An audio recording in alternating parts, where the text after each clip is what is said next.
Ever heard a dog sneeze this cute?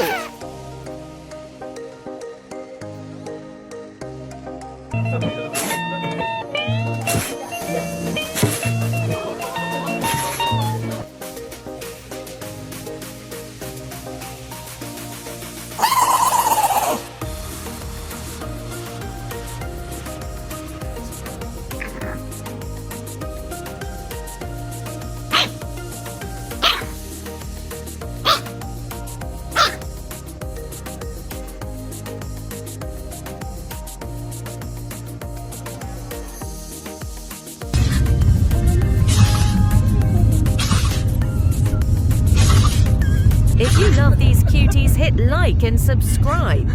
Double tap to high five. Double tap to high five.